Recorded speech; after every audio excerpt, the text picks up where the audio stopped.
Hola! Mes cheveux aujourd'hui c'est un peu la merde, mais on s'en fout hein. Voilà, on est là pour mon contenu, pas pour ma tête. Est-ce qu'on me voit bien? Est-ce que je suis bien cadrée genre? Va falloir que je change de cadre un peu parce que ça commence à me faire chier. Pas de grands mots sur YouTube. Ça commence à m'énerver très fort. Demain. Aujourd'hui, je vais vous parler des séries Netflix, donc les séries qui sont indispensables pour moi sur Netflix. Donc, cette vidéo va être en trois parties en gros. La première partie, je vais vous parler des séries un peu investigation et tout. La deuxième partie, ça va être assez des séries sur des séries fantastiques. La deuxième partie sera des séries fantastiques et la troisième partie sera des séries comiques. En gros, quand vous savez plus trop quoi faire sur Netflix et que vous cherchez des séries ou que vous voulez faire quelque chose tout en regardant Netflix derrière, donc vous n'avez pas à être trop concentré. Je suis en train de rapper. C'est bon. Bah, cette troisième partie est faite pour vous. Ok, donc je vais commencer par lire le résumé Netflix. Donc en fait, je vais regarder comme ça, mais c'est parce qu'il y a mon ordinateur qui est juste derrière. Je sais même pas si on est en train de le voir. En tout cas, il y a mon ordinateur qui est derrière, du coup... You know! Donc en gros, là, ce que je vais faire, c'est que je vais vous lire le résumé. Je vais rajouter des détails s'il faut en rajouter. Je sais pas si j'ai été assez claire, mais voilà. Je vais assez vite aujourd'hui parce qu'il fait jour. Je n'ai pas envie qu'il fasse noir. Enfin, pourquoi j'ai fait ça? Bref, je n'ai pas envie qu'il fasse nuit. Quand un hacker se met à distiller les secrets les plus intimes des élèves du lycée, Sophia, une jeune fille solitaire mais observatrice, tente de découvrir son identité. J'adore cette série. Genre honnêtement, elle est toute récente, elle est sortie il y a 2 semaines je pense et elle est vraiment bien. En gros, je vais un petit peu essayer de réexpliquer le résumé parce que je trouve qu'il a été vraiment bref.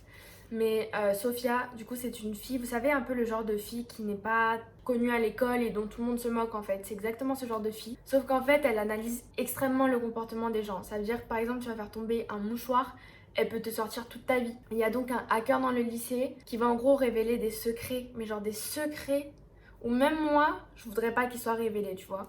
Il va révéler des secrets de toutes les personnes du lycée. Et du coup, bah, Sophia, qui elle-même sera parmi ces gens-là, elle va du coup tout faire pour savoir qui est cette personne en fait. Et du coup, si vous aimez La Casa del Papel ainsi que Prison Break, vous pouvez kiffer Ctrl Z.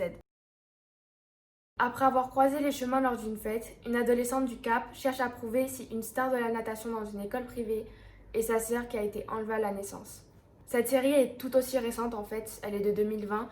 Elle, je peux pas trop donner mon avis là-dessus parce qu'il me reste 2 épisodes avant la fin. Par contre, il y a vraiment du suspense. Mais jusqu'à présent, même moi, je sais toujours pas si c'est sa sœur. Je peux pas trop donner mon avis parce que je sais pas s'ils vont le faire d'une manière où ça va être retourné et ce ne sera pas sa sœur, ou s'ils vont le faire en mode prévisible et ce sera sa sœur. Après, c'est une série que je conseille parce que personnellement, je la trouve hyper bien. Réunis par la mort de leur père, des frères et sœurs séparés avec des pouvoirs extraordinaires découvrent des secrets de famille choquants et une menace imminente pour l'humanité. Pour moi personnellement, mon genre préféré c'est le genre fantastique. Je suis amoureuse du genre fantastique et du coup si vous l'êtes comme moi, cette série elle est vraiment complètement pour vous. Pour les adeptes de magie, il y a beaucoup de magie. Enfin c'est surtout basé dessus en fait parce que c'est des enfants qui ont des pouvoirs extraordinaires. Je trouve cette série hyper intrigante et c'est hyper intéressant. Bon là ce que je vais dire c'est pas un spoil parce que dès le premier épisode on le dit. Mais en gros on nous montre que 6 enfants extraordinaires et en gros il me semble qu'ils sont 40 ou un truc comme ça.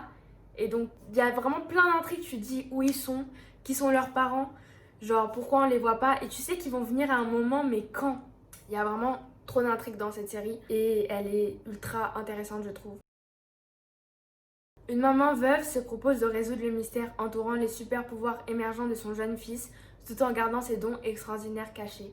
Encore une fois, si vous aimez tout ce qui est magie, je trouve les effets spéciaux déjà hyper bien faits. Genre vraiment, dès le premier épisode, quand on apprend qu'il a des pouvoirs, le fils, il y a des effets spéciaux genre magnifiques, vraiment. Par contre, le seul bad, je trouve, dans cette série, c'est l'effet spéciaux du méchant. Je ne vais pas spoil c'est quoi. Bon, dans tous les cas, même si on le voit directement sur l'image Netflix, on sait c'est quoi. Mais il est vraiment mal fait, je trouve. Enfin, c'est pas qu'il est vraiment mal fait. Je donne à peu près la note de 4 sur 10. Mais en mode, je trouve qu'ils auraient pu faire quelque chose de vraiment mieux. En tout cas, c'est vraiment une très belle série. Elle est très bien réalisée et voilà.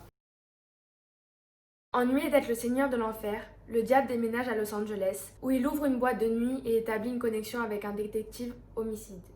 Lucifer, c'est ma série numéro 1, elle est géniale. En fait, cette série, elle mélange plusieurs genres. Le genre policier, le genre romantique, le genre fantastique. Et en plus de ça, ce que j'aime beaucoup dans cette série, c'est que Lucifer n'est pas montré comme dans les livres sacrés. On voit vraiment cet ange qui a été forcé par son père de régner sur l'enfer. Et donc, on voit que Lucifer, en fait, il n'est pas méchant en tant que tel.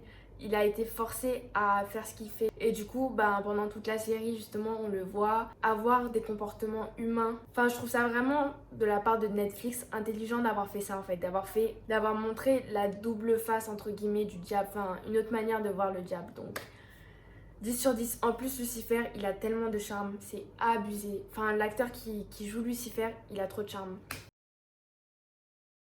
Dans une réinvention du classique de la télévision, une mère latina nouvellement célibataire élève sa fille adolescente et son fils adolescent avec l'aide de sa maman de la vieille école. Là, je suis obligée de parler. Alors, cette série, honnêtement, je l'ai commencée, je vais vous dire la vérité, j'ai pas accroché. Genre, je regardais parce que, je sais pas, je suis quelqu'un qui... Je m'arrête pas au premier épisode, j'aime beaucoup regarder genre 5, 6 épisodes pour voir si j'aime vraiment pas ou pas. Et du coup, c'est ce que j'ai fait. Je pense que j'ai commencé à m'accrocher à cette série vers le troisième épisode, un truc comme ça. Et en gros, ce que j'aime beaucoup dans cette série, c'est qu'elle parle de sujets d'actualité. Elle parle du fait d'être gay, elle parle du fait de subir le racisme et aussi elle parle des clandestins. Du coup, cette série, elle est vraiment basée sur la famille, mais avec plusieurs sujets, plusieurs intrigues en fait tout autour. Mais c'est pas l'intrigue principale.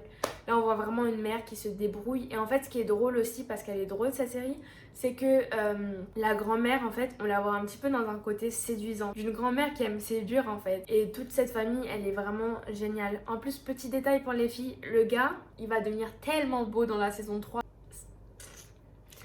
One day at a time. J'étais obligée. C'est, pour ceux qui n'ont pas capté, c'était comment on appelle ça? Le générique.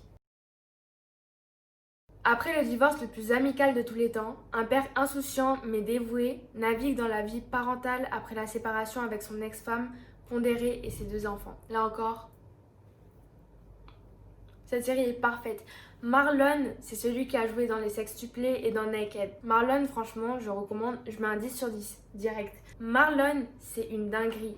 Là, franchement, comparé aux autres séries comiques que je viens de montrer, Marlon, je rigole sans m'arrêter. L'acteur qui fait Marlon même, déjà, il est drôle. Et ce que j'aime beaucoup dans cette série, c'est qu'il y a plein de trucs qui font rire, en fait.